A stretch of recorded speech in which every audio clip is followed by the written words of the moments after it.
Well, all right. We have Mark and Jill Savage with us today. Welcome, guys. Hey, Oh, we're thanks so for glad to having be us. here. Mm-hmm. Yeah, I'm looking forward to this conversation. I always love it when we can get couples together on the program because then we'll always know if the stories are accurate.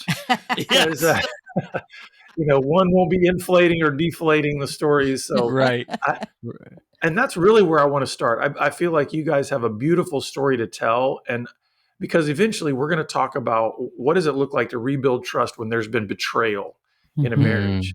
But share with our listeners and viewers just your story and how you got to doing the work that you're doing now. Yeah. Okay. Well, let's see. We say that we have been married 41 years, 31 of them happily. And it wasn't that there were 10 bad years in a row, No, just a lot they of were a little bit here, a little bit there, a lot there. Just it's the way marriage rolls out for many. Mm-hmm. And we were in full time ministry, church ministry. Mark was a Hmm. pastor. I served as a leader of a large nonprofit organization for moms for 24 years. And it was in 2010 that Mark was pretty worn out from Yeah, ministry. I was worn out from pastoring the church and actually very discouraged, and ended up retiring from pastoring and went back to what I knew, home remodeling, and launched a business and stayed busy. But I didn't realize how much my identity was in pastoring. And a part of my family DNA is depression and anxiety. And so I really started to slide into a deep hole, ended up in a full on midlife crisis, affair included. I ended up leaving Jill and the kids, pursuing this other relationship. And as you can imagine, my world blew up. I would have put us in the category of least likely to have that happen. Um, I was dealing with my pain, my children's pain. They were, the three oldest were 20s, all married in their 20s. The two youngest were still at home, teenagers, 15 and 17, and all of them heartbroken. As my kids would say, we knew dad was off. We just couldn't figure out what was going on. And so I really believed that if Mark would return to his God, he would return to his marriage. And so I stood for our marriage for a year and believed in that.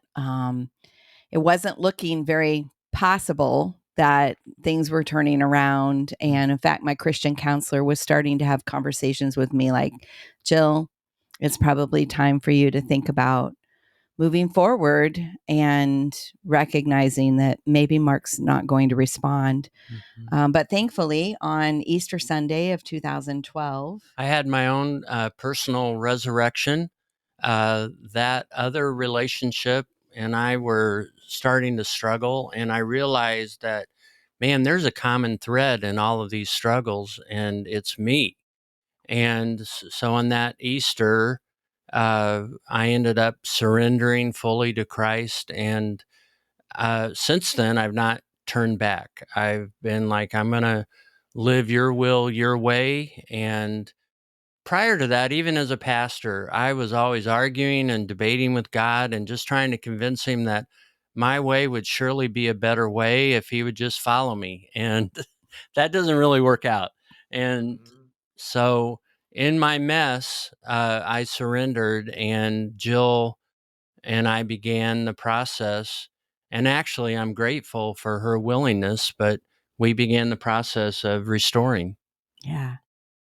Yeah, but it took about 18 months of weekly marriage counseling and rebuilding trust with each other.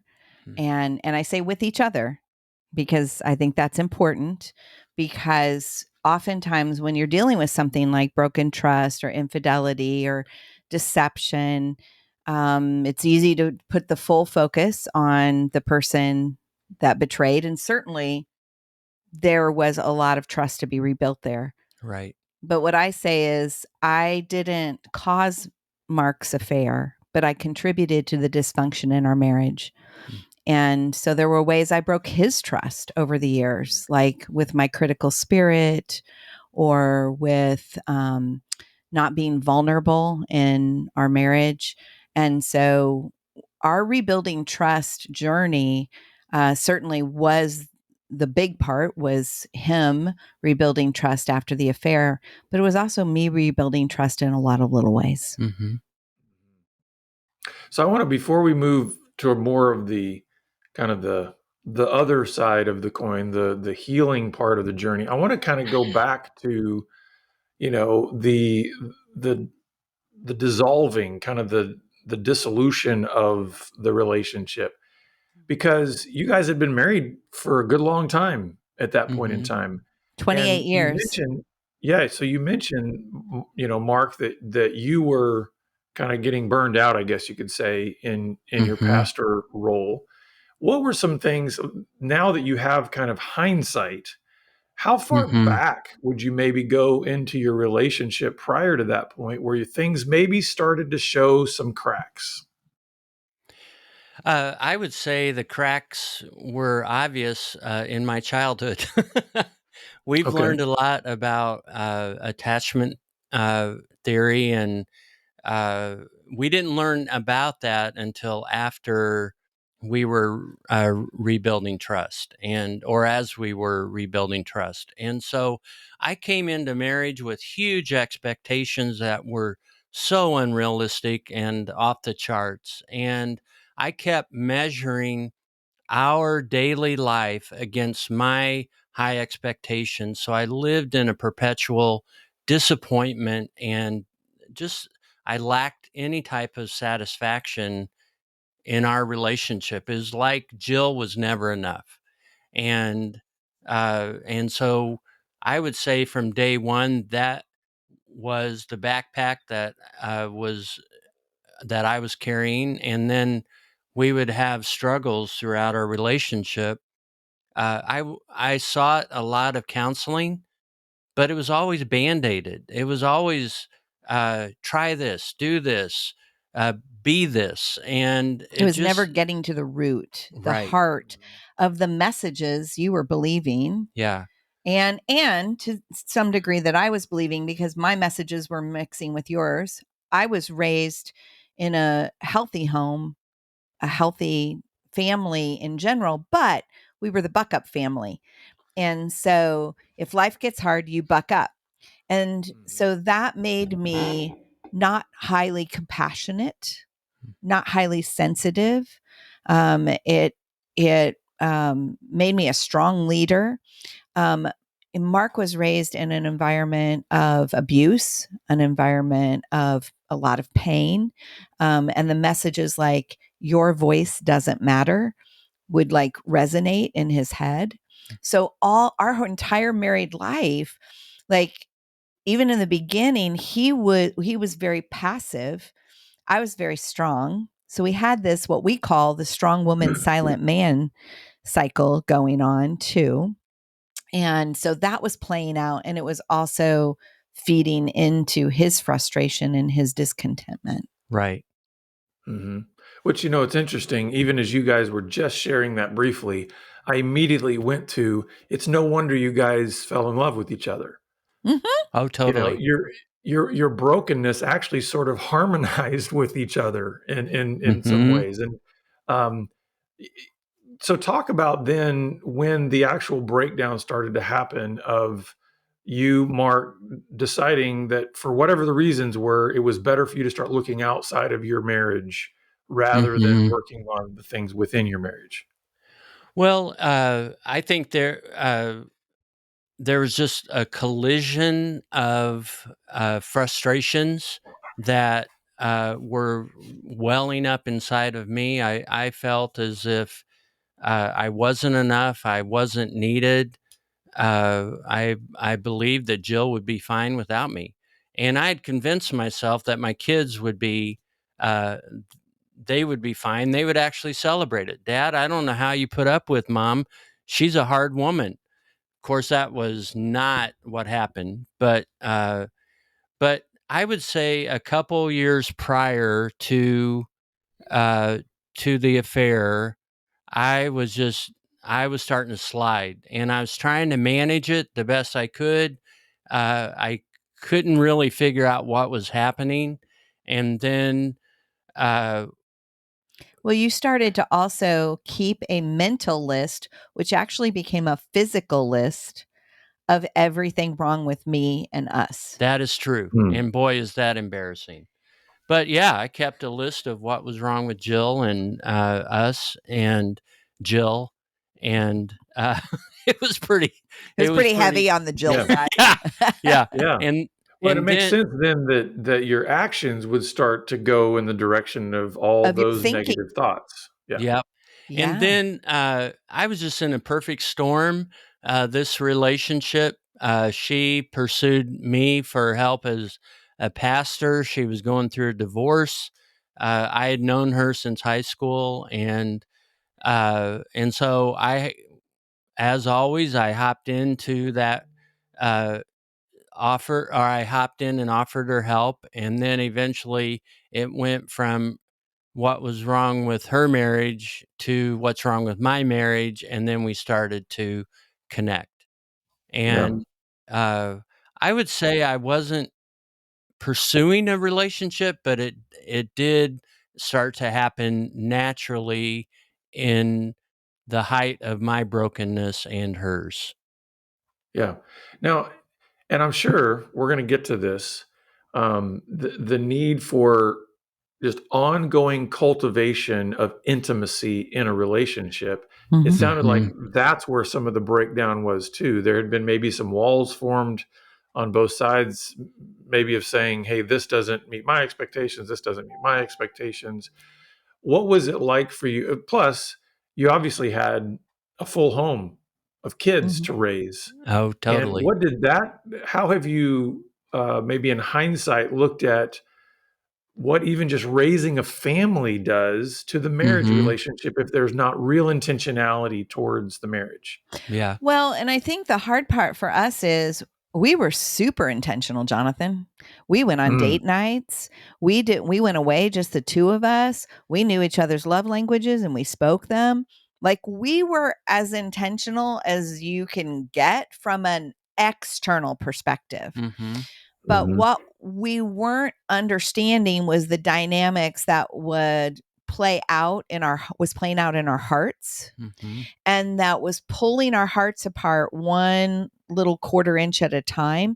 And we actually, in our book No More Perfect Marriages, we identify those as what we call slow fades. Casting Crowns wrote a song, "It's a Yeah. Slow Fade," and one of Mm. the lyrics is, "No marriage crumbles in a day. It's a slow fade." And one of the slow fades is unrealistic expectations. Mm. And so that was Mark shared about that. He'd had unrealistic expectations for 28 years. Mm. So his heart had been pulled away little by little over those 28 years. For me, one of my slow fades was not having emotional vulnerability. Growing up in that buck up home. In fact, I would have said, when he's very discontent in our marriage, I was like, We're good. I'm Mhm. fine."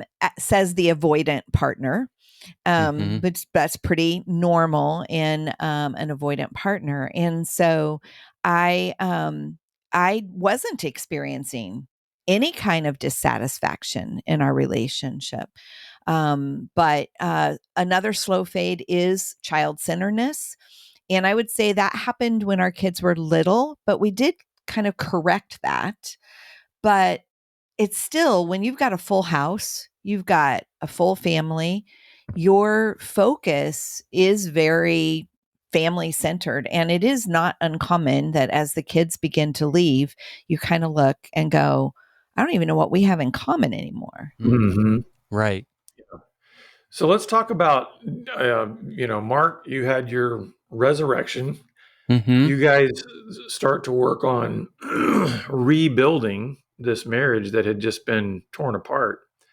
Um, I know there's multiple aspects of that. There's Mm-hmm. forgiveness, there is communication, there's all these kind of things. But I really want to hone in on the trust piece because the older I get, the more I do this kind of ministry, I firmly believe that the absolute foundation of a healthy relationship is the truth, and only from the truth can we build trust. Yeah. Yes. And so trust is so essential, and obviously that had been ripped to shreds. Mm-hmm. So can you talk to us about kind of what that looked like? Now, first I want you to share with it in terms of what it looked like in your story, and then maybe we can highlight some of the key principles and elements, recognizing none of us do life perfectly. So even when we're trying to rebuild these things, you guys made errors, I've made errors in my life, but share your story of what it was like to rebuild trust first. Mm-hmm. Mm-hmm. Well, let me start with an illustration. So, Jill and I see when trust is broken, it's like our trust is like a bathtub full of water. And when I went out and had this affair, blew up my family, it was like I pulled the stopper out of the bottom of that tub, and all the trust water went out. And you can't just turn on a spigot and all of a sudden it's filled up. You can't just say, I'm sorry, I'll never do it again. And then the bathtub's full. Right. And so it's what we say sometimes is a spoonful, a quarter of a cup, or a cup at a time. And so trust is rebuilt by consistent change behavior over time. And that's exactly what Mark began to do. He Yeah. began to take the he began to consistently change the way that he handled things. Like I'd say the week after his U-turn, that's what we call it on that Easter Sunday, he opened up his phone. He opened up his emails. He gave me access to everything. Yeah. And every time he did that, it was like he put a quarter cup of water or a teaspoon of water in that bathtub. Mm-hmm. And if he got a phone call, he blocked this person, broke off the relationship. We did that together. That was trust building. If he got a phone call from the area code from where that person lived, he would come to me and he would say, I got a phone call today and it was, they left a voicemail, but I've not listened. So I'm waiting for you and I to listen to that together. And every one of those began the steps of putting water back in that bathtub. And that's why it takes 6 months, 12 months, 18 months for trust to be rebuilt, because it Mm-hmm. takes time. We also, it was really important to me that I led the rebuilding of trust. I didn't want Jill to be standing over me like a drill sergeant and saying, you got to do this, you got to do that. So what we learned is you pushed accountability. I We didn't did. even have language for it, Right. but instead of me pulling or demanding accountability, he pushed it. And what do we mean by that is like that phone call thing was That was like, Mhm. pushing accountability. If I, so Jill and I grew up in the same area that this other woman lived. And so and our parents were still there. So if I needed to go home to help my mom, I would ask Jill to go with me. But if she couldn't go with me, I took a buddy of mine with me for safety for my family and for myself. I didn't want to run into this person and be alone. And so I wasn't a coward, but in courage and strength, I put guardrails in place that provided safety for Jill, for my kids, and for myself, which I had refused to do before. I thought it was silly, but that totally changed. yeah, that was huge. And I didn't have to ask for it. I didn't have to ask him to open up his phone. He did it. And boy, just even the not having to ask for it was also trust building. Mm-hmm. And not that we're trying to put any kind of concrete time frame on this, because in a little bit I want to talk about just the ongoing nature of nurturing trust throughout. It's not Mm-hmm. like you reach a point in time and say, okay, uh, Yeah. trust is perfect now. Yeah. But when, and maybe Jill, this is more a question for you to answer, when did you feel the scales really tip to where there was a greater, your first reaction was trust rather than maybe fear or suspicion? When did you kind of feel the Oh, scales tip? that's a great question. I don't think anybody's ever asked me that in that Yeah. way. I would say probably about, it was somewhere in the between 6 months and a year. Um, Probably closer to the year. And when I was not, my first instinct wasn't fear. My first instinct wasn't my stomach dropping, and just in little things like maybe he was out running errands and I couldn't get a hold of him. And, Mhm. something like that, just as simple as that would make your stomach go, "Bleh, what's going on? Where is he? What's happening?" And so I would say probably it was just under a year of when it was like, no, he's completely trustworthy. Mm. And in fact, we use language to describe ourselves. We're Mark and Jill 2.0. And so I would even say that to myself. I would say at, a moment like that, nope, he's Mark 2.0, and Mark 2.0 is a different guy than Mark 1.0. Mm-hmm. And so that was, that was the thinking that was going through my mind, but it was probably almost a year. And for me too, Jonathan, that I was very committed to not being upset in whatever question Jill asked, and not to be upset if she had asked me that same question 100 times. I I was committed to being steady, to being stable. I took a resolve that I had never had, which actually gave my voice strength, and it gave Jill the ability to hear me, and that was quite incredible. Mm-hmm. Well, you know what I'm hearing? It's interesting because um, I love how just when people share their stories, there's a clarity that comes from what happens when the Lord starts to transform our lives. Hmm. Because guess what I'm hearing from the two of you, and maybe you've recognized this yourself, and you've heard it from any other people that have heard your story. Isn't it interesting how God has transformed both of your core brokenness that was compatible previously in a broken way to heal it to where now there's compatibility in a healthy way? Because Mark, you're talking Ah. about now. Guess what? You were pushing accountability. There was a sense in which, man, you're not passive anymore. You're not in the Hmm. shadows. Jill, guess what? You're not trying to take control. You're going, man. There's a softness that's starting to happen in my heart. So I Yep. think I just wanted to state that out loud because I think people need to Hmm. hear that, because there's parts of us that have been so hurt and wounded and broken in our core that we Yes. sometimes wonder, but can God really work in that area? And I love Yes. that even talking about rebuilding trust, God was doing a transformative work in those particular areas in your hearts. Oh, I love totally. that. And I don't know that we've ever really seen it that way, but I love how you just, Right. That's a great picture. yeah, how you Yeah. captured that. And, another thing that I think kind of goes with that is we often say when couples are rebuilding trust and they are healing from something like Hmm. this, our experience is that the healing process is about 70% individual growth and 30% couple growth. And people think that it's like, oh, we've got all these problems as a couple. But if you don't deal with what you bring to the party, Hmm. then the couple can't move forward.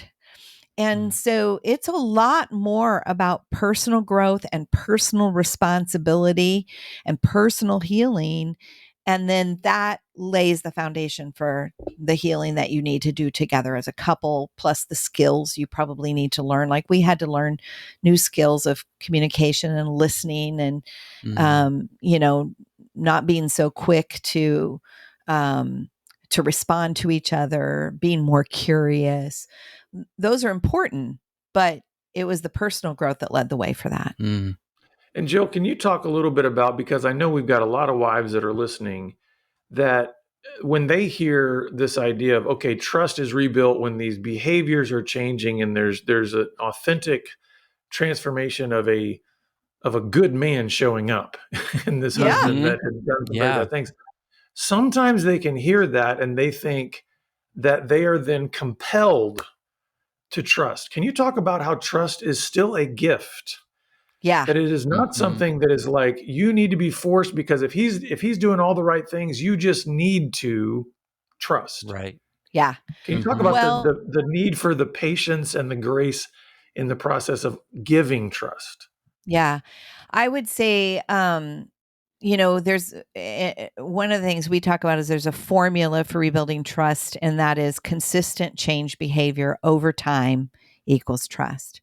So I think what you're talking about there is the over time piece Mhm. and the consistent piece. Mm-hmm. So, I mean, I think it's fair to say I did not trust. Mark was doing all the right things for all of those months. But you asked me earlier, at what point did the scale change? And it was probably, you know, somewhere around 9 or 10 months. And so that's when there had been enough time and enough consistency that I began to go, okay, I don't have to operate out of fear here. And so I think that is the piece. It's, you know, it's just if they're just showing up and doing it, but it's for the short term, you don't yet really know if you can trust them. And so you do need to, I mean, you begin to, you know, sometimes we can also miss out on what is happening because there is so much fear. We worked with a couple, so we do marriage intensives, and we call them our marriage 2.0 intensive. And we were working with a couple, and I think they were a year and a half out. Mm-hmm. And man, she just couldn't trust. But honestly, I mean, we worked with him for 3 days, and he really had been a man of consistency for a year and a half. And so what we began to dig into was um, her her own fears and her own Mhm. struggles and her own messages, Mm-hmm. you know, came from her own childhood. You can't trust men. You can't trust men. Can't be trusted. You know, those kind of things. So, but I kind of digress from your question. I think that the gift begins by the betrayer, and they are gifting their trustworthiness in Yeah. accountability. And we often say the trust breaker is the trust maker. Mm-hmm. And so they're doing that consistently. And then we have the ability to give the gift of trust back. Yeah. And that's what I wanted to ask Mark. I wanted to ask you specifically about this. I'm glad you mentioned about trustworthiness, because how important was it, and I don't even know if you were doing this consciously, but you obviously did it in your behavior. How important was it for you that your motivation for rebuilding trust was not to get Jill to say she trusts you, but that you become a trustworthy man? Mm. Oh, totally. In fact, when all of this began, the rebuilding began, I said to Jill, I spent the first 28 years of our marriage trying to please you. I'm not doing that anymore. This is not for you. This is for my God. And I'm gonna do all I can to be, uh, to follow his will, his way, to be obedient to him. And my trust is that he'll do the work in you and I, which is where I should have been in the beginning. But I was so much a pleaser, filled with anxiety over pleasing, that I wore myself out. And so I never demanded that Jill trust me. I didn't demand that she pick up the pace. I trusted God to help clean the mess, to help mend the heart, and to show me how to love Jill like he loved us. Because in the past, my love was very selfish. I was demanding.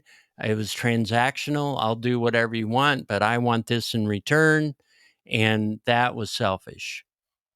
Yeah, and I think that's very important for the men out there, the guys that have done the betraying, to hear, because they need to understand that the actual best possibility for the restoration of the relationship is to go on that personal journey of saying, God, I want to bear your image the way that you've designed me to bear your image, Right. and Yes. not do this for some other kind of temporal outcome or some kind of relational Mhm. connection. As we are kind of landing the plane here, I want you both to speak to the couples that are out there, and just what message of hope would you give them if they're feeling like they're either in these early stages, or they're feeling like they're drowning, or they're wondering if there's any hope for their relationship. Mhm. Mm-hmm. Well, I was a man without hope, and in hopelessness, uh, I took my family to hell and back. And uh, on the other side, I found that uh, I hindered the hope that God was giving me because of my own messages and my own thinking. And Mm. Jill and I, we've kind of joked that we're dealers in hope. So what we say is, let us offer our hope to you. And I can confirm that hope is really a present gift from our Lord. And Jill and I have worked with hundreds of couples, and I tell you, we're 90+% seeing people restore out of all kinds of crazy broken stories. But the Lord is in the restoring business, and He gives us hope. Yeah. And I would say to the one that has been betrayed, our God was betrayed, Mm. and he understands that pain. And the most Mhm. important thing is to go to him, that he is the friend who understands, and to recognize that it's amazing what he can do, and how he can rebuild when he has all the pieces. So give him all your pieces. Mhm. And if your spouse isn't interested in rebuilding, he can still rebuild your life. But if your spouse is willing, and you're both willing to do the hard work of growth and healing, he can Mhm. also rebuild your marriage. You can have a 2.0 marriage, and it can be better than ever before. Yes. That's awesome. So, as we wrap up here, where can our listeners and viewers go to learn more about the resources that you have for them as couples? Yeah. Well, the best place is our website, which is markandjill.org. So at markandjill.org, they'll find, we have a rebuilding trust course. Excuse me. We have a rebuilding trust course. We have a free rebuilding trust guide. You can find that at rebuildingtrust.us. So rebuildingtrust.us. And our coaching, our intensives, all of our resources are there. And we have podcasts, blog posts that are designed to help couples specifically rebuilding trust from infidelity. That's great. Well, it's been so great to have you guys Mhm. on the program today. Thank you for being here and sharing your story. Oh, Mm. thanks for Thank having you. us. Yeah. Well, listeners and viewers, we're going to post a lot of great resources in our show notes today to get you connected with Mark and Jill, and the stuff that they've got to help you take those key next steps in your relationship and rebuild. That's our job, is to help you take your next best step to wholeness in Christ. So please reach out to us, and we look forward to seeing you back here again next time on the Pure Sex Radio program. Take care.